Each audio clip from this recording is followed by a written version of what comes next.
moral stories. நடுத்தர வர்க்கத்தை சேர்ந்த பிரம்மானந்தம்னு ஒருத்தர் ரங்காபுரம்ங்கிற கிராமத்துல இட்லி தோசை கடை வச்சு வாழ்ந்துட்டு இருந்தாரு. பழைய சாதத்திலிருந்து அந்த ஊரு இப்பதான் கொஞ்சம் இட்லி தோசை வடைக்கு மாறிக்கிட்டு இருந்துச்சு. அவருக்கு ஒரு மனைவி இருந்தா. அவளோட பேரு லக்ஷ்மி. பேருக்கு ஏத்த மாதிரியே உண்மையிலேயே அவ மகாலட்சுமி தான்.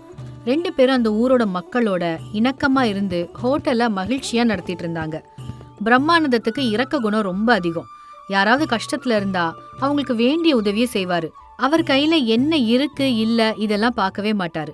ஹோட்டல் முன்னாடி யாராவது பிச்சைக்காரங்க வந்து ஐயா தர்மம் பண்ணுங்க ஐயா இப்படி சொல்லிட்டா போதும். வருமானத்தை பத்தி எல்லாம் கவலைப்படாம அவரை உள்ள கூட்டிட்டு போய் வயிறு நிறைய சாப்பாடு போடுவாரு. ஏயா, அடுத்தவங்களுக்கு உதவி பண்றது தப்புன்னு நான் சொல்ல வரல, ஆனா நம்மளோட நிலைமைய பத்தியும் கொஞ்சம் யோசிச்சு பாரு. இப்படி லக்ஷ்மி அப்பப்போ கணவருக்கு எச்சரிக்கை பண்ணிட்டே தான் இருந்தா. கணவன் மனைவி கஷ்டப்பட்டு உழைப்பாங்க. வருமானம் போதுமானதாவே இருந்துச்சு. அதாவது செலவுகளுக்கு போதுமானதா இருந்துச்சு. ஆனா பெருசா எதுவும் மிச்சம் பிடிக்க முடியல. ஒரு நாள் சாயங்கால நேரத்துல சந்தையில இருந்து பொருட்கள் எல்லாம் வாங்கிட்டு பிரம்மானந்தம் நடந்து வந்துட்டு இருந்தாரு. தங்கத்துக்கான வட்டி கடன் கூடிக்கிட்டே போகுது. சீக்கிரமா அந்த நகைய மீட்டெடுக்கணும். சீட்டு தேதி நெருங்கிக்கிட்டே வருது. பணத்தை ஏற்பாடு பண்ண முடியுமோ என்னவோ. பையன் வேற பட்டணத்துல படிச்சிட்டு இருக்கான். அவனோட செலவுகளும் கூடிக்கிட்டே போகுது. என்ன பண்றது? இப்படி மனசுல யோசிச்சுக்கிட்டே வந்துட்டு இருக்கும்போது வழியில ஒரு மரத்துக்கடியில ஒரு பாட்டி உட்கார்ந்துருந்தாங்க. அந்த பாட்டிய பார்த்ததும் பிரம்மானந்தத்துக்கு பரிதாபமா இருந்துச்சு. உடனே அந்த பாட்டி கிட்ட போயிட்டு, அம்மா, யாருமா நீங்க? இந்த நேரத்துல இந்த இடத்துல தனியா இருக்கீங்க? இப்படி இவன் கேட்டதும் அந்த மூதாட்டி அவனை நிமிர்ந்து பார்த்தாங்க. அவனுக்கு மெதுவா பதில் சொல்றதுக்காக ஆரம்பிச்சாங்க. நீங்க யாரு தம்பி? அப்படி ரொம்ப அமைதியா கேட்டாங்க. எனக்கு இங்கதாம்மா, ரங்காபுரம். நான் ஒரு ஹோட்டல் நடத்திட்டு இருக்கேன். நீங்க யாருமா? எதுக்கு இங்க உட்கார்ந்துருக்கீங்க? உங்களை எங்கேயாவது கொண்டு போய் விடணுமா? உங்க ஆட்கள் யாராவது இருக்காங்களா? சொல்லுங்க. அப்படி கேள்வி மேல கேள்வியா கேட்டுக்கிட்டே இருந்தான். அது எல்லாத்துக்கும் அந்த பாட்டி இந்த மாதிரி பதில் சொல்ல ஆரம்பிச்சாங்க. ஐயா, என்னோட பேரு ரத்னம்மா. எனக்கு சொந்தம்னு சொல்லிக்க யாரும் இல்ல. எனக்கு இருந்த 2 பசங்களும் என்னை கை விட்டுட்டாங்க ஐயா. ஏதாவது வேலை இருந்தா வாங்கி கொடுப்பா, நான் நல்ல வேலை செய்வேன். இப்படி கேட்டதும் பிரம்மானந்தத்துக்கு கொஞ்சம் ஆச்சரியமா இருந்துச்சு. இந்த வயசுல இருக்கிற பாட்டி ஏதோ உதவியோ சாப்பாடோ கேட்காம வேலை வேணும் அப்படின்னு கேட்டது அவனுக்கு கொஞ்சம் விசித்திரமா இருந்துச்சு. வேலையா? நீங்க என்னமா செய்வீங்க? அப்படி சிரிச்சுக்கிட்டே கேட்டான். ஏன்பா, எனக்கு என்ன குறைச்சல்? வீடு வாசல் எல்லாம் சுத்தமா தூத்து பெருக்கி வைப்பேன், நல்ல சமையல் செய்வேன், துணி எல்லாம் துவைப்பேன், வீட்டு வேலை எல்லாம் தெரியும். இப்படி ரொம்ப கர்வமா சொன்னாங்க. நீங்க வேலை எல்லாம் எதுவும் செய்ய வேண்டாமா. வாங்க, உங்களுக்கு யாரும் இல்லன்னு சொன்னீங்கல்ல, பேசாம எங்க கூட வாங்க, எங்க கூடவே தங்கி இருங்க. ஏண்டாப்பா, என்னால எந்த வேலையும் செய்ய முடியாதுன்னு நினைக்கிறியா? வேலை செய்யாம சும்மா உட்கார்ந்து சாப்பிடுற ரகம் நான் இல்ல. ஏதாவது வேலை இருந்தா சொல்லு, வரேன். இப்படி சொல்லவும் பிரம்மானந்தமோ, சரிம்மா சரி, கோவப்படாத. உனக்கு நான் வேலை தரேன், என் கூட வா. அப்படி சொல்லி பிரம்மானந்தம் அவங்கள வீட்டுக்கு கூப்பிட்டுக்கிட்டு வந்தான். அந்த அம்மாவை வேலை வாங்கணும்னு அவனுக்கு எந்த எண்ணமும் இல்ல. அவங்க கூடவே வச்சுக்கிட்டு பாத்துக்கலாம் அப்படின்னு தான் நினைச்சான். அந்த பாட்டி இல்லாத நேரத்துல தன்னோட மனைவி கிட்ட இத பத்தி சொன்னான். சரிங்க, நம்ம சாப்பிடுற சாப்பாட்டுல ஒரு கைப்பிடி கூட போட போறோம். இதுல நம்ம என்ன குறைஞ்சு போயிட போறோம்? பாவம், அவங்களுக்கும் வேற யாரும் இல்ல. அப்படி மனைவி கூட ஒத்துக்கிட்டாங்க. ஆனா பாட்டி மட்டும் ஏதோ ஒரு வேலை எப்பவும் பாத்துட்டே தான் இருந்தாங்க. லக்ஷ்மியும் பிரம்மானந்தமும் ஹோட்டல் வேலைகள் செஞ்சுட்டு இருந்தா பாட்டி வீட்டுல எல்லா வேலையும் பாத்துக்குவாங்க. வீட்டை சுத்தம் செய்யறது, பாத்திரம் கழுவுறது, இப்படி வீட்டு வேலை எல்லாத்தையும் அவங்க முடிச்சு வச்சிருவாங்க. சாயங்காலம் வந்து பாக்கும்போது லக்ஷ்மியும் பிரம்மானந்தமும் ரொம்ப ஆச்சரியப்பட்டாங்க. பாட்டி, இதெல்லாம் நீங்க எதுக்கு பண்றீங்க? நான் வந்து இது எல்லாத்தையும் பாத்திருக்க மாட்டேனா? இந்த வயசுல உங்களுக்கு எதுக்குமா இவ்ளோ கஷ்டம்? இப்படி பிரம்மானந்தம் கேட்கவும் அதுக்கு பாட்டி சின்னதா சிரிச்சுக்கிட்டே இந்த மாதிரி சொல்லுவாங்க.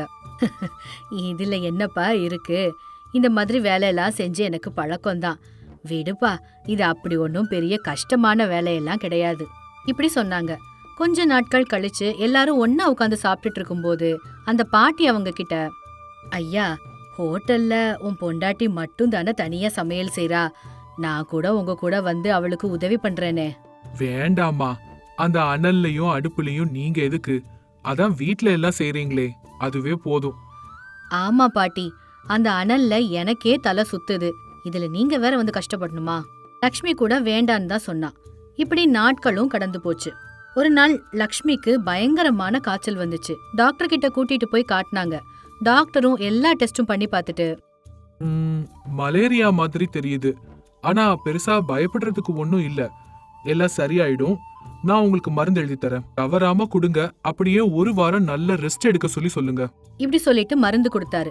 பிரம்மானந்தமும் மனைவிய பக்கத்திலேயே இருந்து பாத்துக்கிட்டான். இப்படியே 2 நாட்கள் போச்சு. 2 நாளா ஹோட்டலையும் திறக்கவே இல்ல. ஒரு நாள் லக்ஷ்மி பக்கத்துல பிரம்மானந்தம் உட்கார்ந்துருக்கும் போது, ஏங்க, மாச கடைசியில நம்ம வட்டி கட்டணும். நானும் இப்படி காய்ச்சல் வந்து படுத்து கிடக்குறேன். நாளைக்காவது எப்படியாவது ஹோட்டலை திறக்கிற வழிய பாப்போம். ஏதோ என்னால முடிஞ்சது கொஞ்சமாவது வந்து பண்றேன். நீ ரொம்ப சோர்வா இருக்க லக்ஷ்மி. டாக்டர் கூட கண்டிப்பா ரெஸ்ட் எடுக்கணும்னு தான் சொல்லிருக்காரு. நீ கவலையை விடு. நானே ஏதாவது பாத்துக்கிறேன். நான் உங்க பக்கத்துல இல்லைன்னா உங்களுக்கு கை கால் எதுவும் ஓடாது. எப்படியோ நான் ஏதோ பண்ணி வரேங்க, விடுங்க. இப்படி கணவனும் மனைவியும் பேசிக்கிட்டு இருக்கும்போது அந்த பாட்டி அந்த இடத்துக்கு வந்தாங்க. தம்பி, இப்படி நடுவுல வந்து பேசுறாளேன்னு தப்பா நினைக்காதீங்க. நீங்க 2 பேரும் சரின்னு சொன்னா நான் ஹோட்டலுக்கு வந்து சமையல் செய்றேன். அவ்வளோ பேருக்கு நீங்க எப்படிமா சமையல் செய்வீங்க? அதெல்லாம் எதுவும் வேண்டாமா? ஐயோ, நான் சொல்றத வேண்டான்னு சொல்லாதப்பா. லக்ஷ்மி வீட்ல ரெஸ்ட் எடுக்கட்டும்பா. ஒரே ஒரு நாள் நான் செய்யறத நீங்க பாருங்களேன். இப்படி கெஞ்சி கேட்டாங்க. லக்ஷ்மியால வேற எதுவும் செய்ய முடியாத நிலைமையில இருக்கிறதுனால பிரம்மானந்தமும் சந்தேகத்தோட ஒத்துக்கிட்டான். பாட்டி ஹோட்டலுக்கு போனாங்க. அங்க போன முதல் நாளே அவங்களோட திறமைய அவங்க காட்ட ஆரம்பிச்சாங்க. தம்பி, நீ வழக்கமா செய்யற சமையலோட சேர்த்து நானும் கொஞ்சம் புது வகையான சமையல் செய்யட்டுமா? அப்படி கொஞ்சம் நயமா கேட்டாங்க. அவ்வளோ பெரிய அம்மா கேக்கும்போது வேண்டான்னு எப்படி சொல்றதுன்னு பிரம்மானந்தமும் சரின்னு ஒத்துக்கிட்டான். உடனே பாட்டியம்மா சமையலறைக்குள்ள போனாங்க. கேழ்வரகு, கோதுமை, சோளம் இப்படி எல்லாத்துலயும் மாவு தயார் பண்ணாங்க. அடுத்த நாள் காலையில எப்பவும் செய்யற பலகாரங்களோட ராகி இட்லி, ராகி தோசை, சோளத்துல பல வகையான உணவுகள் செஞ்சாங்க. கிராம மக்களும் அவங்க தினம் சாப்பிடுற கேழ்வரகு, கோதுமையில புது வகையா ஏதோ ஒண்ணு செய்யவும் மக்களும் அது எல்லாத்தையும் விரும்பி சாப்பிட ஆரம்பிச்சாங்க. ஹோட்டல்ல இந்த பாட்டியம்மா வேலை செய்யற வேகத்தை பார்த்து பிரம்மானந்தம் ஒரேடி ஆச்சரியப்பட்டான். ஒரே ஆளா எல்லாத்தையும் செஞ்சிருவாங்க. ஆனா எப்பவும் அவங்க முகத்துல ஒரு சிரிப்பு இருந்துட்டே இருக்கும். எப்பவும் சாப்பிடுறத விட இப்ப ருசி அதிகமா இருக்கு. சின்ன வயசுல சாப்பிட்ட ஞாபகங்கள் எல்லாம் வருதியா? இப்படி ஊர் மக்கள் எல்லாரும் ரொம்ப பாராட்டிக்கிட்டே சாப்பிட்டாங்க. எல்லாருக்கும் பரிமாறியே பிரம்மானந்தம் ரொம்ப சோர்வாயிட்டான். ஆனா பாட்டி மட்டும் எப்பவும் சோர்ந்து போறதில்ல. அன்னைக்கு எல்லா நாளையும் விட அதிகமான பணம் வந்துச்சு. வியாபாரம் எல்லாம் முடிஞ்சதுக்கு அப்புறம் பிரம்மானந்தம் அந்த பாட்டி கிட்ட, பெரியமா, நான் கூட உன்ன சாதாரணமா நினைச்சிட்டேன். நீங்க அசத்திட்டீங்க. ருசிக்கு ருசி, வருமானத்துக்கு வருமானம்னு இப்படி அசத்துவீங்கன்னு நான் எதிர்பார்க்கவே இல்ல. உங்க வேலைக்கு நான் ரசிகன் ஆயிட்டேன். அப்படி பாட்டிய புகழ்ந்து தள்ளிட்டாரு. வீட்டுக்கு போனதுக்கு அப்புறம் மனைவி கிட்டயும் இந்த விஷயம் எல்லாத்தையும் சொல்லி பாட்டிய பத்தி ரொம்ப பெருமையா சொன்னாரு. அன்னையில இருந்து பாட்டியோட இந்த சமையலுக்கு ரசிகர்கள் அதிகமாக ஆரம்பிச்சாங்க. ஆரோக்கியமான உணவு சுவையான முறையில குடுக்கறதுனால சுத்து பக்கத்துல இருக்கிற ஊர்ல இருக்கிற எல்லாரும் வர ஆரம்பிச்சாங்க. பாட்டியம்மா ஹோட்டல்னு எல்லாரும் வந்தாங்க. வருமானமும் நல்ல பெருக ஆரம்பிச்சது.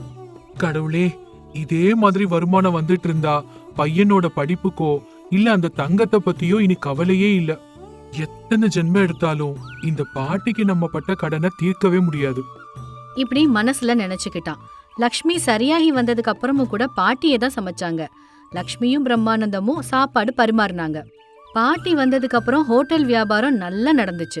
கணவன் மனைவி அவங்க 2 பேரோட கஷ்டங்கள் எல்லாம் தீர்ந்துச்சு. ஒரு நாள் கணவன் மனைவி 2 பேரும் அந்த பாட்டி கிட்ட போய் நின்னாங்க. தெரியுமா, நீ எங்க இருந்து வந்தியோ என்னவோ, கடவுளே உன்னை எங்களுக்காக அனுப்பி வச்ச மாதிரி நீ வந்திருக்க. உனக்கு நாங்க பட்ட கடனை எத்தனை ஜென்மம் எடுத்தாலும் தீர்க்க முடியாது. உனக்கு என்ன வேணுமோ என்கிட்ட கேளுமா. ஐயோ, எதுக்குப்பா இப்ப இந்த பெரிய பேச்சு? அவங்க சொல்றது உண்மைதான் பாட்டி. சாதாரணமா வர்ற வியாபாரத்தை விட உன்னோட புத்திசாலித்தனத்தினால ரெட்டிப்பு வருது. அடமானம் வச்சிருந்த என்னோட தங்கம் வீட்டுக்கு வந்துருச்சு. என்னோட பையன் பட்டணத்துல எந்த குறையும் இல்லாம படிச்சிட்டு இருக்கான்னா அது கண்டிப்பா ஒன்னாலதாமா. உனக்கு என்ன வேணுமோ கேளுமா, அப்படி ஒரு பொண்ணு மாதிரி கேட்டா. அதுக்கு அந்த பாட்டி சின்னதா சிரிச்சுக்கிட்டு, பசியில தவிச்சிட்டு இருந்த எனக்கு வீட்டுக்கு கூட்டிட்டு வந்து வயிறு நிறைய சாப்பாடு போட்டீங்க. இதை விட வேற பெரிய விஷயம் என்னம்மா?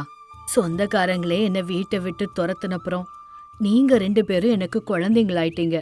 இதை விட எனக்கு வேற என்னம்மா வேணும்? என் பிள்ளைங்களுக்கு நான் செஞ்சு வைக்க மாட்டேனா? இதுவும் அதே மாதிரி தான். நீங்க 2 பேரும் என் பசங்க.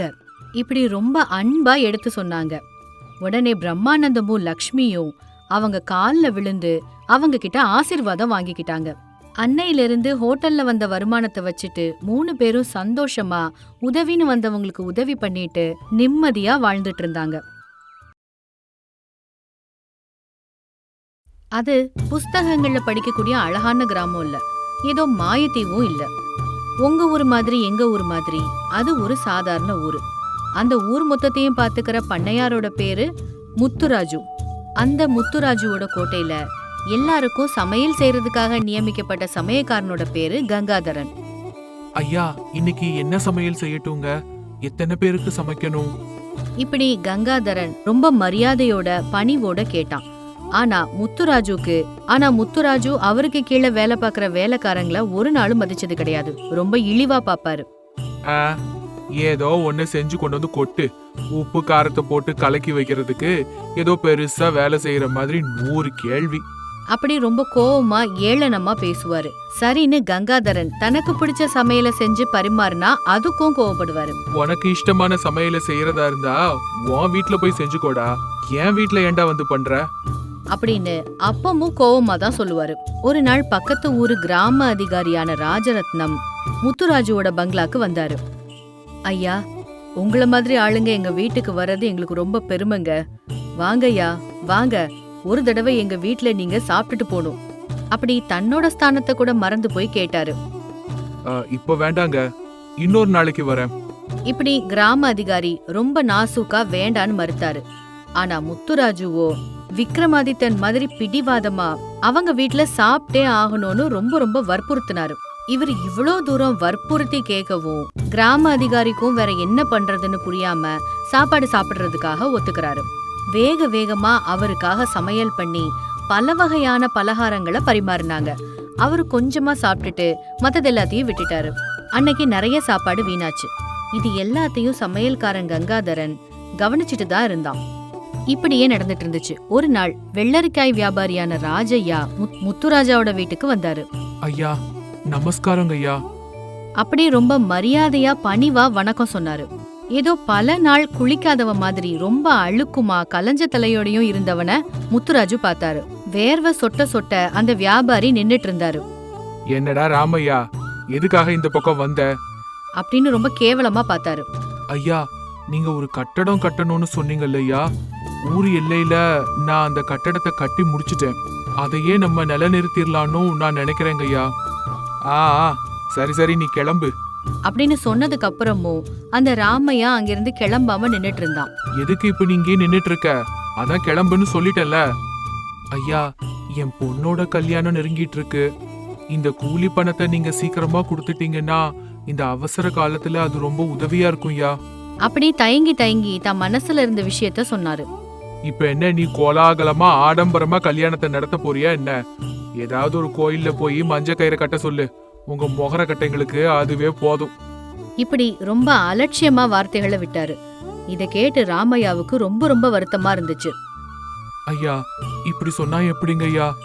எனக்கு இருக்கிறது ஒரே ஒரு பொண்ணு. நான் உங்ககிட்ட கடன் எதுவும் கேட்கலையே. நான் செஞ்ச வேலைக்கான கூலியை தானே கேக்குறேன். என்ன ஏதோ பெரிய ஜமீன்தார் மாதிரி நீ பாட்டு கேக்குற? இப்போ என்கிட்ட பணம்லாம் இல்ல, இன்னும் ஒரு 2-3 வாரம் கழிச்சு வந்து கேளு, இருந்தா தரேன். இப்படி ரொம்ப ஆவேசமா சொன்னாரு. இதனால ராமையா எதுவுமே பேசாம மௌனமா அங்க இருந்து வெளியில போயிட்டாரு. ராமையாவோட நெஞ்சில இருந்த வேதனை அவரோட கண்ல கண்ணீரா வந்துச்சு. இது எல்லாத்தையும் தூரத்துல நின்னு கங்காதரன் பாத்துட்டு இருந்தான். உடனே வேகமா ஓடி ராமையா கிட்ட வந்து நின்னான். ஐயா ஐயா, நில்லுங்க ஐயா அப்படின்னு ராமையாவ வழிமறிச்சு நின்னா கங்காதரன். ஐயா, நீங்க வெள்ளரிக்காய் வியாபாரம் பண்ணிட்டு இருந்த சமயத்துல எங்க அப்பா உங்க வயல்ல தாங்க வேலை செஞ்சாரு. அந்த சம்பாத்தியத்தை வச்சுதான் எங்களுக்கு வேலைகள் கத்து கொடுத்தாரு. அப்படி ரொம்ப அன்பா விசாரிச்சாரு. ராமையாவுக்கு அந்த வார்த்தைகள் எல்லாம் கொஞ்சம் நிவாரணம் அளிக்க கூடியதா இருந்தது. நீங்க பேசின எல்லாத்தையும் நான் கேட்டேன் ஐயா. இது ஒரு உதவின்னு நினைக்காதீங்க. என் தங்கச்சிக்காக நான் செய்யற சீர்னு நினைச்சுக்கோங்க. அப்படி கொஞ்சம் பணத்தை எடுத்து கொடுத்தான். பொண்ணு கல்யாணத்துக்கு தேவையான பணம் கிடைச்சதும் ராமையாவோட கண்ணுல ஆனந்தம் தெரிஞ்சது.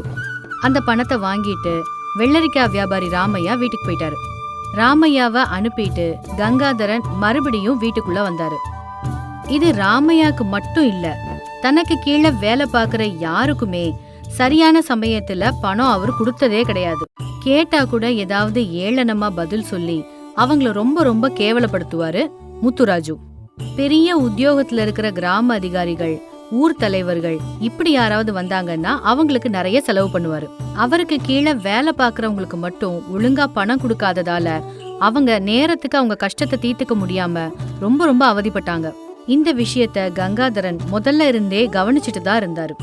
ஒரு நாள் சாயங்காலம் முத்துராஜு தன்னோட வராண்டால உட்கார்ந்துட்டு இருக்கும்போது அவரோட மனைவி சுமதி தேவி அங்க வந்தா. கணவனும் மனைவியும் ஏதேதோ விஷயங்கள் பேசிட்டு இருக்கும்போது சுமதி இந்த மாதிரி கேட்டா, ஏங்க பெரிய பெரிய மனுஷங்களுக்கு ரொம்ப செலவு பண்ணி விருந்து கொடுக்குறீங்களே, அந்த செலவெல்லாம் நமக்கு தண்ட செலவு தானே? இப்படி சாதாரணமா கேட்டா. அதுக்கு முத்துராஜு சிரிச்சுக்கிட்டே அவளுக்கு இப்படி ஒரு பதில சொன்னாரு.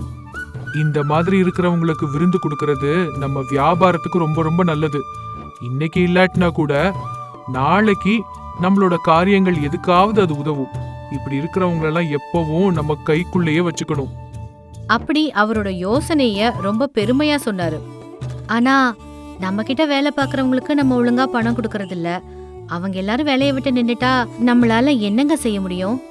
இப்படி ரொம்ப அப்பாவியா கேட்டா. அட பைத்தியக்காரி, இந்த ஊர்ல இருக்கிற பாதி நிலத்துக்கு மேல நம்ம கட்டுப்பாட்டுக்கு கீழே தான் இருக்கு. நம்ம கிட்ட இல்லாம வேற யார்கிட்ட அவங்க வேலை செய்ய முடியும்? என்னெல்லாம் இவங்களால எதுவுமே பண்ண முடியாது. அப்படி ரொம்ப கர்வமாவும் திமிராவும் சொன்னாரு. சுமதி தேவியோ புருஷன் எவ்வளவு புத்திசாலியா இருக்காருன்னு ரொம்ப பெருமைப்பட்டா. ஒரு எறும்புக்கு கோபம் வர்றதுனால யானைக்கு எந்த கஷ்டமும் இருக்க போறது இல்ல. இப்படி சொல்லிக்கிட்டு கணவன் மனைவி 2 பேரும் சிரிச்சிட்டு இருந்தாங்க. இது எல்லாத்தையும் கதவு பக்கத்துல இருந்து சமையல்காரனான கங்காதரன் பாத்துட்டு இருந்தான். என்ன ஆனாலும் சரி, இந்த ஆளுக்கு பாடம் சொல்லி கொடுத்தே ஆகணும் அப்படின்னு மனசுல முடிவு பண்ணாரு. இப்படி கொஞ்ச நாட்கள் கடந்து போச்சு. ஒரு நாள் முத்துராஜு அவரோட மனைவி இன்னும் கொஞ்சம் உறவினர்கள் எல்லாரும் சேர்ந்து சாப்பாடு சாப்பிட்டுட்டு இருந்தாங்க. சாப்பாடு ரொம்ப சுவையா இருக்கு அப்படின்னு உறவுக்காரங்க எல்லாரும் முத்துராஜுவை புகழ்ந்துட்டு இருக்கும்போது அவர் சிரிச்சுட்டே சாப்பிட்டுட்டு இருந்தாரு. அப்போ கங்காதரன் அந்த இடத்துக்கு வந்து, ஐயா, உங்க மொத்த குடும்பமும் சேர்ந்து என்ன மன்னிச்சிடுங்க அப்படின்னு ரொம்ப வினயமா சொன்னான். எதுக்குடா? கத்திரிக்காய் குழம்புல உப்பு அதிகமாயிடுச்சு, அதுக்கு தான் இப்படி வந்து மன்னிப்பு கேட்டுட்டு நிக்கிறியா? இல்லங்க ஐயா, நீங்க சாப்பிடுற சாப்பாட்டுல நான் விஷம் கலந்துட்டேன். இப்படி சொல்லவும் ஒரு நிமிஷம் குடும்பத்துல இருக்கிற அத்தனை பேருக்கும் தூக்கி வாரி போட்டுருச்சு. டேய், நீ என்னடா பேசிட்டு இருக்க அப்படின்னு ரொம்ப பயமா கேட்டாரு. நான் உங்ககிட்ட வேலை செய்யறது என்னோட அவசரத்துக்கு நீங்க துணையா இருப்பீங்கன்னு தான். அது இல்லாம எங்களை நீங்க இப்படி கஷ்டப்படுத்துறதுக்காக இல்ல. நாங்க செஞ்ச வேலைக்கு எங்களுக்கு பணம் கொடுத்தாதானேயா எங்களுடைய தேவைகளை பூர்த்தி பண்ணிக்க முடியும். எங்களை மாதிரி இருக்கிறவங்கள நீங்க இப்படி கஷ்டப்படுத்தினா நாங்க வேற யாருக்கிட்ட போய் முறையிடுவோம்னு சொல்லுங்க. அப்படி வேலைக்காரங்களோட கஷ்டத்தை எடுத்து சொன்னாரு. சாவு பயம் கண்ணு முன்னாடி இருக்கும்போது கங்காதரன் சொன்னது எல்லாமே அவருக்கு நல்லா புரிஞ்சுது. இந்த வேலைக்காரங்களால என்ன செய்ய முடியும்னு கேட்டீங்கல்ல? ஒரு சமையல்காரனால நீங்க சாப்பிடுற சாப்பாட்டுல விஷம் கலக்க முடியும். ஒரு வீடு கட்டுறவன் உங்க வீட்டையே இடிச்சு தள்ள முடியும். உங்களுக்கு ஷவரம் பண்றவன் ஒரு நிமிஷத்துல உங்க கழுத்தை அறுக்க முடியும். இப்படி அவன் சொன்னதும் முத்துராஜுவோட குடும்பத்துக்கு அவங்க பண்ணின தப்பு என்னன்னு நல்லாவே புரிஞ்சுது. டேய், நான் பண்ணின தப்பு என்னன்னு எனக்கு இப்ப புரிஞ்சிடுச்சுடா. தயவு செஞ்சு என்னை இப்ப காப்பாத்துடா. இந்த விஷயத்துக்கு முறிவு கொடுடா. இது மாதிரி தப்பு நான் இனிமே எப்பவுமே பண்ண மாட்டேன். அப்படி வேலைக்காரன்னு கூட பார்க்காம அவனோட காலை பிடிச்சு கெஞ்சினாரு. ஐயா, எங்களுக்கு சாப்பாடு போடுற முதலாளிக்கு விஷம் வைக்கிற அளவுக்கு நாங்க இன்னும் தரம் குறைஞ்சு போயிடலையா? நான் சாப்பாட்டுல எந்த விஷமும் கலக்கலையா? உங்களுக்கு எங்களோட கஷ்டத்தை புரிய வைக்கணுங்கிறதுக்காக விஷம் கலந்ததா உங்ககிட்ட பொய் சொன்னேன். இப்படி சொன்னதுக்கு அப்புறம் தான் முத்துராஜுவோட குடும்பத்துக்கு மூச்சே திரும்ப வந்துச்சு. கங்காதரனுக்கு அவர் ரொம்ப ரொம்ப நன்றி சொன்னாரு. இதுக்கப்புறமே முத்துராஜு ரொம்ப ரொம்ப மாறி போயிட்டாரு. தனக்கு கீழே வேலை பாக்குறவங்கள ரொம்ப மதிக்க ஆரம்பிச்சாரு. அவங்களுக்கு ஏதாவது கஷ்டம் வந்துச்சுன்னா ஒரு அப்பா மாதிரி முன்னாடி போய் நின்னாரு. அவங்களுக்கு சேர வேண்டிய பணத்தை சரியான சமயத்துல கொடுத்தாரு. இதனால அவருக்கு ஊருக்குள்ள நல்ல பேர் கிடைச்சது. எந்த ஒரு விருந்துமே கொடுக்காமலேயே கிராம அதிகாரிகள் அவங்களாவே முன் வந்து அவரோட வியாபாரத்துக்கு உதவியா இருந்தாங்க. ஒரு புத்திசாலியான சமையல்காரனால அந்த ஊருக்கு ரொம்ப ரொம்ப நன்மை ஏற்பட்டுச்சு. ஒரு எறும்பு நினைச்சா யானைய கடிச்சு கொதற முடியும், அப்படிதானே?